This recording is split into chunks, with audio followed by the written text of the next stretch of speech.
Hello everyone, कैसे हो आप सब। एक बार पुनः स्वागत है आप सभी का हमारे अपने YouTube channel Shiv coaching classes पर। उम्मीद करते हैं दोस्तों आप सभी मस्त होंगे, बेहतर होंगे, आप सभी की पढ़ाई भी अच्छे ढंग से चल रही होगी। आज की इस वीडियो में देखेंगे क्लास 12 बायोलॉजी एनसीईआरटी चैप्टर 5 दोस्तों हमारा चल रहा है, जिसमें आज की इस वीडियो हम देखेंगे डीएनए की संरचना यानी structure of DNA. One of most important question है दोस्तों, क्योंकि आपके पेपर में लगभग हम कहें तो हर बार ही आपके एग्जाम में डीएनए से संबंधित कोई ना कोई क्वेश्चन पूछा ही जाता है। तो डीएनए की संरचना उसमें से एक है। देखिए डीएनए की संरचना की यदि हम बात करते हैं तो सबसे पहले जो डीएनए का जो द्विकुंडलित संरचना है तो इसका अध्ययन सबसे पहले वाटसन एवं क्रिक ने किया था। तो डीएनए की यदि हम संरचना की बात करते हैं तो जैसा कि डीएनए की संरचना होती है वो कैसी होती है, द्विकुंडलित होती है। तो डीएनए की जो संरचना होती है इसका सर्वप्रथम अध्ययन किसने किया था, वाटसन एवं क्रिक ने किया था 1953 में। और इस कार्य के लिए उन्हें सन 1962 में यानी 1962 में नोबेल प्राइज से भी सम्मानित किया गया था। अब इसके बाद देखिए डीएनए मॉडल के कुछ प्रमुख बिंदु हैं, जिन बिंदुओं को ध्यान में रखते हुए हम डीएनए की संरचना देखेंगे। तो ये प्रमुख बिंदु काफी इंपॉर्टेंट है। यदि आप इन बिंदुओं को पहले समझ लेते हैं उसके बाद फिर डीएनए की संरचना को समझना आपको बहुत ही आसान हो जाएगा। तो चलिए बात करते हैं डीएनए की संरचना से संबंधित जो प्रमुख बिंदु हैं। सबसे पहले यदि हम बात करते हैं तो डीएनए के देखिए प्रत्येक जो अणु होते हैं उनमें दो स्ट्रैंड होते हैं जो कि एक दूसरे से चारों ओर लिपट करके एक द्विकुंडलित संरचना का निर्माण करते हैं। किसी भी डीएनए अणु में दो स्ट्रैंड्स होते हैं और आपस में ये स्ट्रैंड्स लिपट करके एक द्विकुंडलित संरचना का निर्माण करते हैं। अब इसके बाद देखिए दूसरा बिंदु क्या है कि प्रत्येक डीएनए में पॉलीन्यूक्लियोटाइड की दो श्रृंखलाएं होती है।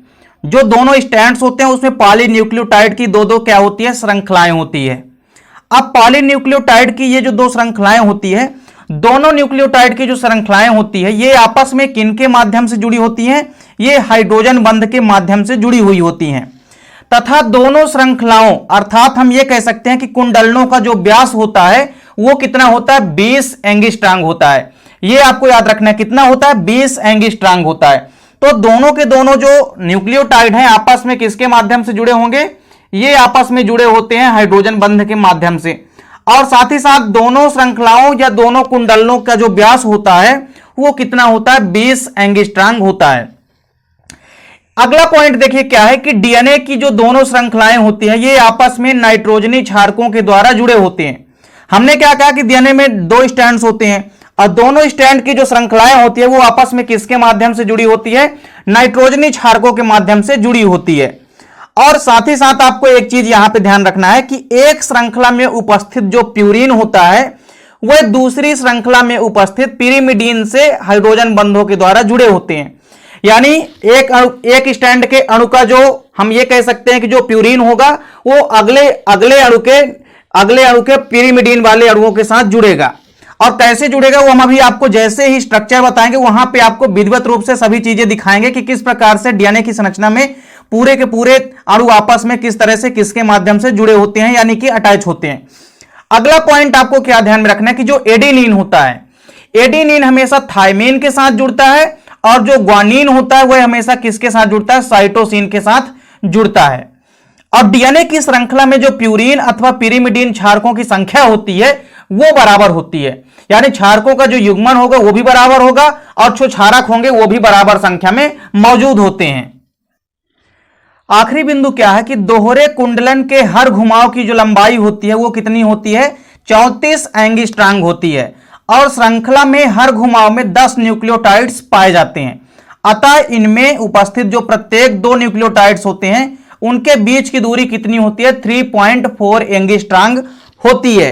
अब आपको पूरी तरह से यहां पे स्ट्रक्चर में समझना है कि जो डीएनए अणु की संरचना होती है वो किस प्रकार से बनती है और किस प्रकार से डीएनए अणु आपस में मिलकर के बनाते हैं। तो यहां पे सबसे पहले आपको समझना पड़ेगा जो भी डीएनए के कंपोजिशन मतलब डीएनए का जो संगठन होता है उसको सबसे पहले आपको यहां पे समझना पड़ेगा। तो जैसा कि आप लोग ने प्रीवियस वीडियो में देखा होगा कि हमने आपको डीएनए की जो बेसिक जानकारी प्रोवाइड कराई है उसमें हमने क्या बताया था कि प्रत्येक डीएनए जो होते हैं वह न्यूक्लियोटाइड के पॉलीमर या बहुलक होते हैं, यानी कई सारे न्यूक्लियोटाइड आपस में मिलकर के डीएनए की श्रृंखला का निर्माण करते हैं। डीएनए के जो न्यूक्लियोटाइड्स होते हैं उसमें मुख्य रूप से तीन चीजें पाई जाती है। सबसे पहले क्या पाई जाती है, शर्करा पाई जाती है। फिर दूसरे नंबर पे पाई जाती है नाइट्रोजनी क्षारक यानी नाइट्रोजनी बेस। और तीसरे नंबर पे फास्फोरिक अम्ल पाया जाता है। तो देखिए यदि हम बात करते हैं शर्करा की, तो डीएनए में चूंकि पेंटोज शर्करा पाई जाती है, क्योंकि 5 कार्बन वाली श्रृंखला या 5 कार्बन वाली शर्करा क्या कहलाती है? पेंटोज शर्करा। देखिए पेंटोज शर्करा में क्या होगा, जैसे यहां पे हम बना रहे हैं, तो यहां पे आप समझिए ये जो पेंटोज शर्करा है इसमें क्या होगा, 4 तो कार्बन, 5 कार्बन हो गए, एक कार्बन यहां पे, एक यहां पे, तीसरा यहां पे, चौथा यहां पे, और ये बन गया 5वां कार्बन। तो 5 कार्बन वाली ये श्रृंखला बन गई पेंटोज शर्करा। अब इसमें देखिए क्या होता है, और एक इसमें क्या होता है, ऊपर की ओर ऑक्सीजन यहां पे जुड़ा होता है। अब मान लीजिए इस हमने शर्करा में, चूंकि ये तो क्या हो गया, ये शर्करा बन गया। अब देखिए शर्करा में हमने मान लीजिए यहां पे कोई क्या जोड़ दिया, नाइट्रोजनी बेस जोड़ दिया। मतलब जैसे मान लीजिए हमने यहां पे एडिनिन जोड़ दिया। क्या जोड़ दिया हमने यहां पे? एडिनिन जोड़ दिया। अब आप एडिनिन के स्थान पे यहां पे कुछ भी जोड़ सकते थे, ग्वानिन, साइटोसिन या थायमिन भी आप ऐड कर सकते थे। तो यहां पे हमने क्या जोड़ दिया, पहले नंबर के कार्बन पे हमने एडिनिन जोड़ दिया, मतलब नाइट्रोजनी क्षारक जोड़ दिया। और 5वें नंबर के कार्बन पे यदि हम यहां पे क्या जोड़ देते हैं, फास्फोरिक अम्ल जोड़ देते हैं। यहां पे यदि हम जोड़ देते हैं H3PO4, क्योंकि फास्फोरिक अम्ल का फार्मूला क्या होता है, H3PO4, ये होता है फास्फोरिक अम्ल। तो अब देखिए अब ये क्या बन गया, ये तो बन गया एक न्यूक्लियोटाइड बन गया। तो फास्फोरिक अम्ल को यहां पे मान लीजिए हम P के रूप में यदि व्यक्त करते हैं, तो यहां पे हम क्या लिख सकते हैं कि C के ऊपर यहां पे हम P लिख सकते हैं। तो देखिए यहां पे हमने क्या बताया आपको कि जो न्यूक्लियोटाइड होता है वो 3 चीजों से मिलकर बना होता है। शर्करा यानी डीऑक्सीराइबोस शर्करा, क्योंकि डीएनए की शर्करा है इसलिए डीऑक्सीराइबोस शर्करा होगी, और नाइट्रोजनी बेस कोई भी हो सकता है 4 में से। फास्फोरिक अम्ल H3PO4, शॉर्टकट में यहां पे हमने उसका फास्फेट जो है F ले लिया, पी यहां पे हमने इसका ले लिया है। तो फास्फोरिक अम्ल का यहां पे हमने P ले लिया है। अब देखिए चूंकि ये हमारे पास अब क्या बन चुका है, न्यूक्लियोटाइड। तो इस प्रकार से कई सारे न्यूक्लियोटाइड मिलकर के ही आपस में डीएनए की संरचना का निर्माण करते हैं। आप यहां पे कार्बन की श्रृंखला को नाम भी दे सकते हैं। ये पहले नंबर के कार्बन है, ये दूसरे नंबर का कार्बन, ये तीसरा, ये चौथा और ये 5वां। अब देखिए ये न्यूक्लियोटाइड जो हमारे पास पूरी तरह से कंप्लीट बन चुका है। इस न्यूक्लियोटाइड की तरह अनेक न्यूक्लियोटाइड्स मिलकर के डीएनए अणु की श्रृंखला का निर्माण करते हैं। अब यदि हम बात करते हैं डीएनए की संरचना की, तो देखिए सबसे पहले हमने आपको क्या कहा कि प्रत्येक जो डीएनए होता है, डीएनए अणु में 2 स्टैंड होते हैं। तो एक स्टैंड तो आपको ये वाला दिखाई दे रहा है, दूसरा स्टैंड ये वाला। तो देखिए क्या होता है कि दोनों स्टैंड्स जो हैं आपस में मिलकर के चारों तरफ एक दूसरे से लिपट करके एक द्विकुंडलित संरचना का निर्माण करते हैं। एक तो ये स्टैंड है और एक ये स्टैंड। देखिए आपस में ये दोनों स्टैंड लिपट करके इस प्रकार से एक द्विकुंडलित संरचना का निर्माण करते हैं। फिर इसके बाद हमने क्या कहा कि प्रत्येक डीएनए में पॉलीन्यूक्लियोटाइड्स की 2 श्रृंखलाएं होती है। तो देखिए एक डीएनए का स्टैंड है तो इसमें 2 पॉलीन्यूक्लियोटाइड की श्रृंखलाएं, एक श्रृंखला तो ये हो गई, दूसरी है इसमें भी 2 पॉलीन्यूक्लियोटाइड की श्रृंखलाएं हैं कुछ इस प्रकार से। देखिए दोनों न्यूक्लियोटाइड की जो श्रृंखलाएं होती है ये आपस में हाइड्रोजन बंध के माध्यम से जुड़ी होती है। ये जो दोनों श्रृंखलाएं हैं आपस में किसके माध्यम से जुड़ी होगी, हाइड्रोजन बंध के माध्यम से जुड़ी होती हैं। तो आपस में ये जो पॉलीन्यूक्लियोटाइड की श्रृंखलाएं हैं ये दोनों और ये दोनों, ये तो हाइड्रोजन बंध के माध्यम से जुड़े होते हैं। लेकिन जो दोनों स्टैंड्स होते हैं डीएनए के, ये किसके माध्यम से जुड़े होते हैं, नाइट्रोजनी क्षारकों के माध्यम से जुड़े होते हैं, यानी न्यूक्लियोटाइडों के माध्यम से आपस में जुड़े होते हैं। इसके बाद हमने आपको क्या कहा कि दोनों न्यूक्लियोटाइड श्रृंखलाएं आपस में हाइड्रोजन बंध के द्वारा जुड़ी रहती हैं तथा दोनों श्रृंखलाओं अर्थात कुंडलनों का जो व्यास होता है वो कितना होता है, 20 एंगस्ट्रॉम होता है। देखिए ये दोनों कुंडलन है, एक डीएनए का कुंडलन ये वाला और एक ये वाला, इन दोनों कुंडलनों का जो व्यास होता है ये कितना होता है, ये होता है 20 एंगस्ट्रॉम, ये यहां पे होता है 20 एंगस्ट्रॉम। साथ ही साथ हमने आपको क्या बताया कि डीएनए के एक कुंडलन का, तो डीएनए का यदि हम बात करते हैं बेसिकली, तो इसके अलावा आप देख भी सकते हैं यहां पर, अब आप यहां पे देख सकते हैं कि डीएनए का एक कुंडलन जैसे मान लीजिए यहां से स्टार्ट हुआ और यहां पे खत्म हुआ, तो यहां से लेकर के यहां तक की दूरी ये बेसिकली क्या कहलाया कि एक कुंडलन कहला गया। तो इस प्रकार डीएनए के एक कुंडलन की जो यहां पे दूरी होती है या लंबाई होती है वो कितनी होती है, 34 एंगस्ट्रॉम होती है। कितनी होती है आपको याद रखना है, 34 एंगस्ट्रॉम होती है। जैसे यहां से देखिए, यहां से स्टार्ट हुआ कुंडलन और यहां पे क्या हुआ, समाप्त हुआ, तो एक घुमाव में यानी एक कुंडलन जब समाप्त हुआ तो इसकी दूरी कितनी होती है, 34 एंगस्ट्रॉम होती है। अब देखिए आपस में जो डीएनए की श्रृंखलाएं होती है या स्टैंड्स होते हैं ये न्यूक्लियोटाइडों के माध्यम से जुड़े होते हैं। किसके माध्यम से जुड़े होते हैं, न्यूक्लियोटाइडों के माध्यम से। तो आपस में यहां पे ये न्यूक्लियोटाइडों के माध्यम से जुड़े होते हैं। तो एक कुंडलन में टोटल 10 न्यूक्लियोटाइड्स होते हैं। जैसे मान लीजिए हमने यहां से स्टार्ट किया, तो कुंडलन हमारा कहां से स्टार्ट हुआ, यहां से स्टार्ट हुआ, और समाप्त कहां पे हुआ, यहां पे हुआ। तो इसके बीच में यानी यहां पे भी आप देख सकते हैं इस प्रकार से पूरी जगह आपको क्या दिखाई देंगे, आपस में 10 न्यूक्लियोटाइड्स जो हैं कुंडलन में दिखाई देंगे। तो एक बार जब पूरा कुंडलन हो जाएगा, जैसे यहां से एक कुंडलन समाप्त हुआ यहां पे, तो इस प्रकार से एक कुंडलन की दूरी कितनी हो जाएगी, 34 एंगस्ट्रॉम होती है। वहीं यदि दो न्यूक्लियोटाइडों के बीच की दूरी करें, जैसे मान लीजिए एक न्यूक्लियोटाइड ये है और दूसरा न्यूक्लियोटाइड ये है, इनके दोनों के यदि बीच की दूरी हम देखें तो कितनी होती है, 3.4 एंगस्ट्रॉम होती है। तो दो न्यूक्लियोटाइडों के बीच की दूरी कितनी होती है, 3.4 एंगस्ट्रॉम। वहीं एक कुंडलन के बीच की दूरी कितनी होती है, 34 एंगस्ट्रॉम।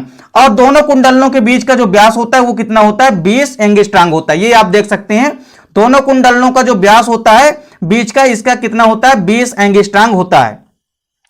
अब यदि हम बात करते हैं किसकी, यहां पे कि डीएनए के अणु आपस में किस प्रकार से जुड़े होते हैं, तो हमने आपको क्या कहा कि जैसे हमने आपको बताया कि जो एडेनिन होता है, एडेनिन आपको याद रखना है कि एडेनिन हमेशा किसके साथ जुड़ता है, एडेनिन हमेशा जुड़ता है किसके साथ, थायमीन के साथ जुड़ता है। तो एडेनिन हमेशा थायमीन के साथ जुड़ेगा। अब थायमीन को भी यदि हम देखें तो किसके साथ जुड़ेगा, एडेनिन के साथ जुड़ेगा। उसी प्रकार यदि हम देखें ग्वानिन को, तो ग्वानिन किसके साथ जुड़ता है, साइटोसिन के साथ जुड़ता है। अब साइटोसिन भी किसके साथ जुड़ेगा, तो ग्वानिन के साथ जुड़ेगा। तो इस प्रकार से आपस में नाइट्रोजनी क्षारकों के अंदर यहां पे जो प्यूरिन व पिरिमिडीन होते हैं कुछ इस तरह से व्यवस्थित होते हैं। जैसे देखिए एडेनिन और ग्वानिन जो होते हैं ये दोनों क्या होते हैं, ये दोनों प्यूरिन होते हैं। और थायमीन और जो साइटोसिन होता है, थायमीन और ये आपका साइटोसिन, यहां पे ये थायमीन आपका और ये साइटोसिन। तो थायमीन और साइटोसिन आपके क्या होते हैं, ये पिरिमिडीन होते हैं। तो एक प्यूरिन हमेशा एक पिरिमिडीन से जुड़ता है। मतलब जैसे एडेनिन जुड़ रहा है किसके साथ, एडेनिन जुड़ रहा है जैसे थायमीन के साथ, तो एडेनिन यहां पे क्या हो गया, प्यूरिन हो गया, और जो थायमीन हो गया ये क्या हो गया, पिरिमिडीन हो गया। उसी प्रकार यहां पे देखिए साइटोसिन किसके साथ जुड़ता है, ग्वानिन के साथ जुड़ता है। तो ग्वानिन यहां पे प्यूरिन हो गया और साइटोसिन क्या हो गया, पिरिमिडीन हो गया। तो याद रखना है आपको कि एक प्यूरिन हमेशा पिरिमिडीन अणुओं के साथ ही जुड़ता है। तो आपस में डीएनए की इस श्रृंखलाओं में भी आप यदि देखेंगे, इसकी यदि हम एक दूसरी श्रृंखला यहां पे देखें तो कुछ इस प्रकार से डीएनए के अणु जो है कुंडलन के रूप में व्यवस्थित होते हैं। जैसे हमने क्या कहा कि दोनों कुंडलन यानी यहां से लेकर के यहां तक स्टार्ट हुआ, तो इन कुंडलन के बीच की जो दूरी होती है कितनी होती है, जैसे एक कुंडलन यहां से स्टार्ट हुआ और समाप्त कहां पे हुआ, यहां पे हुआ। तो एक बार पूरा कुंडलन यहां से हुआ और ये यहां पे जहां पे आके समाप्त हुआ, इसके बीच की दूरी कितनी होती है, 34 एंगस्ट्रॉम हो गई। लेकिन दो न्यूक्लियोटाइड के बीच की दूरी कितनी होती है, 3.4 एंगस्ट्रॉम हो गई। और देखिए जहां पे डीएनए का जो स्टैंड है, ये जहां से स्टार्टिंग होता है सिरा, उसको हम थर्ड सिरा बोलते हैं या 3 एंड बोलते हैं। वहीं यदि यहां पे हम बात करते हैं तो थर्ड एंड जहां पे समाप्त होगा, देखिए तीसरा सिरा जहां पे समाप्त होगा उसको 5 एंड बोलेंगे यहां पे। तो यहां पे मान लीजिए तीसरे का यहां पे कहां पे समाप्त हो रहा है, ये तो 3 एंड का सिरा यहां पे समाप्त हो रहा है, तो यहां पे ये 5 एंड कहला जाएगा। वहीं पे 5 एंड वाला जो सिरा समाप्त होगा तो इसके लास्ट में क्या हो जाएगा, 3 एंड हो जाएगा यहां पे। अब यदि हम बात करते हैं कि नाइट्रोजनी क्षारकों के रूप में किस प्रकार से न्यूक्लियोटाइड आपस में जुड़े होते हैं, देखिए तो न्यूक्लियोटाइड जो होते हैं आपस में नाइट्रोजनी क्षारकों के मध्य जुड़े होते हैं। तो आपस में किस प्रकार से नाइट्रोजनी क्षारक एक दूसरे से जुड़े होते हैं, ये हमको यहां पे समझना है। तो जैसा कि हमने आपको क्या बताया कि यहां पे आप समझ सकते हैं कि जैसे एडेनिन हो गया आपस में, ये देखिए जैसे यहां पे पूरी की पूरी श्रृंखला में क्या होता है, जैसे एडेनिन यहां पे है, यहां पे एडेनिन है, ग्वानिन है, साइटोसिन है और थायमीन है। इस प्रकार से पूरे के पूरे यहां पे 10 प्रकार से नाइट्रोजनी क्षारक होंगे, क्योंकि एक कुंडलन में 10 न्यूक्लियोटाइड होते हैं, तो एक दूसरे से ये 10 बार जुड़े होते हैं। यहां पे आप देख भी सकते हैं कि जैसे ये कुंडलन हुआ यहां पे, तो यहां पे एडेनिन थायमीन के साथ जुड़ा है। फिर इसके बाद देखिए क्या हुआ, फिर यहां पे जो ग्वानिन है वो साइटोसिन के साथ जुड़ा है, फिर एडेनिन आ गया किसके साथ, थायमीन के साथ जुड़ा है। इस प्रकार से आपस में जो एक कुंडलन होता है उसमें कितने न्यूक्लियोटाइड होते हैं, 10 न्यूक्लियोटाइड होते हैं। और 10 न्यूक्लियोटाइड में से यदि हम आपस में बात करें तो ये आपस में एक दूसरे से नाइट्रोजनी क्षारकों के माध्यम से जुड़े होते हैं। पूरा का पूरा माध्यम भी आप यहां पे समझ सकते हैं। जैसे देखिए एडेनिन है, यहां पे थायमीन से जुड़ा है। अब एडेनिन चूंकि किसके साथ जुड़ा है, यहां पे आपको यहां पे यस दिखाई दे रहा है। यस का मतलब क्या है, शर्करा। इसको आप कुछ इस कदर से समझ सकते हैं। अब आप यहां पे समझ सकते हैं, जैसे मान लीजिए हमारे पास ये न्यूक्लियोटाइड आपस में किस प्रकार से जुड़े हैं। तो एक स्टैंड से दूसरे स्टैंड आपस में न्यूक्लियोटाइड के माध्यम से जुड़े हैं, यानी नाइट्रोजनी क्षारकों के माध्यम से जुड़े होते हैं। तो न्यूक्लियोटाइड एक दूसरे से कुछ इस प्रकार से जुड़े होते हैं। आपको यहां पे आसानी से समझ में आ जाएगा। आपको सबसे पहले क्या देखना है कि हमने यहां पे एक न्यूक्लियोटाइड बनाया है, तो इस न्यूक्लियोटाइड में ये तो देखिए ये क्या हो गई, पेंटोज शर्करा हो गई, ये क्या हो गई, पेंटोज शर्करा हो गई। अब इस पेंटोज शर्करा में हमने यहाँ पे हम मान लीजिए एस लिख देते हैं, क्योंकि एस का मतलब क्या है, शर्करा है। सब में क्या है, ये क्या है, शर्करा है। अब हमने यहाँ पे जो शर्करा बना दी है, तो ये जो पेंटेज युक्त डीऑक्सीराइबोज शर्करा है, अब इसमें देखिए हमने यहाँ पे सब में पी यहाँ पे कर दिया। पी का मतलब होता है कि जब हम एक साइड का न्यूक्लियोटाइड बनाएंगे उसमें हम क्या करेंगे कि जो फास्फोरिक अम्ल होता है उसको हमने जैसे यहाँ पे पी के माध्यम से व्यक्त किया है, तो यहाँ पे हमने फास्फोरिक अम्ल भी जोड़ दिया। फिर हमने यहाँ पे क्या जोड़ दिया, यहाँ पे हमने मान लीजिए पहले नंबर के कार्बन पे क्या जोड़ दिया, एडेनिन जोड़ दिया। अब इसके विपरीत मतलब जो इधर साइड दूसरे स्टैंड का जो न्यूक्लियोटाइड होगा वो उल्टे क्रम में बनेगा। तो यहां पे भी क्या बनेगा, यहां पे भी शर्करा है। शर्करा में हमने यहां पे क्या जोड़ दिया, फास्फोरिक अम्ल जोड़ दिया। फिर हमने इसमें यहां पे क्या जोड़ दिया, थायमीन जोड़ दिया, क्योंकि एडेनिन किसके साथ जुड़ेगा, हमेशा एडेनिन हमेशा थायमीन के साथ जुड़ेगा। तो इस प्रकार से एडेनिन और थायमीन आपस में जुड़ जाएंगे। उसी प्रकार देखिए ये आपस में एक दूसरे से फिर इस प्रकार से जुड़ करके आपस में ये एक दूसरे से जुड़ करके इस प्रकार से बंध बना लेते हैं। और जैसे यहां पे अगले में आप देख सकते हैं, अब देखिए जैसे एडेनिन जुड़ गया थायमीन के साथ। अब जब हमने दूसरा न्यूक्लियोटाइड बनाया तो इसमें मान लीजिए हम क्या जोड़ देते हैं, यहां पे ग्वानिन जोड़ देते हैं। तो जब हमने यहां पे ग्वानिन जोड़ दिया और इधर हमने क्या जोड़ दिया, मान लीजिए साइटोसिन जोड़ दिया, इनके मध्य क्या होता है, ट्रिपल बॉन्ड होता है हमेशा, तो हमने जोड़ दिया आपस में। इस प्रकार से ग्वानिन जो है साइटोसिन से जुड़ गया। तो यहां पे भी हमारा एक न्यूक्लियोटाइड है और ये दूसरा न्यूक्लियोटाइड, एक न्यूक्लियोटाइड यहां पे सीधा बना है, दूसरा न्यूक्लियोटाइड यहां पे उल्टा बना है। आपस में इस प्रकार से कई सारे डीएनए के न्यूक्लियोटाइड एक दूसरे से जुड़े होते हैं और जुड़ करके ही ये डीएनए की श्रृंखला का निर्माण करते हैं। और दोनों कुंडलन आपस में एक दूसरे से मिलते हैं तो किनके माध्यम से, नाइट्रोजनी क्षारकों के माध्यम से ही मिलते हैं। तो उनमें शर्करा होती है, साथ ही साथ फास्फोरिक अम्ल भी होता है, और यहां पे क्या होता है कि कोई भी नाइट्रोजनी क्षारक भी जुड़ा होता है। मतलब न्यूक्लियोटाइड ही आपस में मिल करके पूरी तरह से डीएनए अणु का निर्माण करते हैं। तो पूरी की पूरी श्रृंखला में आपने क्या देखा कि जो डीएनए अणु होता है उनमें दोनों कुंडलन का जो व्यास होता है वो 20 एंगस्ट्रॉम होता है, और डीएनए के जो स्टैंड होते हैं उसमें आपने क्या देखा कि जो डीएनए का एक द्विकुंडलन होता है, यानी एक कुंडलन, जैसे यहां से कुंडलन स्टार्ट हुआ और ये एक कुंडलन कहां जाके समाप्त हो रहा है, ये कुंडलन जाके समाप्त हो रहा है यहां पर। तो यहां से लेकर के यहां तक के बीच की दूरी कितनी कहलाएगी, एक कुंडलन कहलाएगी। तो इनका जो दूरी होती है वो 34 एंगस्ट्रॉम होती है। वहीं दो न्यूक्लियोटाइड के बीच की दूरी कितनी होती है, 3.4 एंगस्ट्रॉम होती है। और हमने आपको क्या बताया कि आपस में ये जो डीएनए के स्ट्रैंड्स हैं ये किसके माध्यम से जुड़े होते हैं, नाइट्रोजनी क्षारकों के माध्यम से, यानी कि न्यूक्लियोटाइडों के माध्यम से जुड़े होते हैं। तो न्यूक्लियोटाइड आपस में कुछ इस प्रकार से व्यवस्थित होते हैं, जैसा कि आप लोगों ने देख भी लिया कि एक न्यूक्लियोटाइड में क्या होगा, शर्करा होगी, साथ ही साथ फास्फोरिक अम्ल होगा और उसमें कोई भी नाइट्रोजनी क्षारक भी होंगे। और इस प्रकार से एडेनिन हमेशा जो है थायमीन के साथ, थायमीन हमेशा किसके साथ, थायमीन हमेशा जुड़ेगा एडेनिन के साथ, ग्वानिन जुड़ेगा साइटोसिन के साथ। तो इस प्रकार से डीएनए के अणु एक कुंडलित क्रम में व्यवस्थित होते हैं। तो ये जो डीएनए का द्विकुंडलित संरचना है दोस्तों, ये आपके पेपर में अक्सर पूछी जाती है, इसलिए ये क्वेश्चन काफी इंपॉर्टेंट है, इसको आपको अच्छे से तैयार करना है। उम्मीद करता हूं दोस्तों वीडियो पसंद आई होगी। मिलते हैं दोस्तों नेक्स्ट वीडियो में, तब तक के लिए जय हिंद, वंदे मातरम।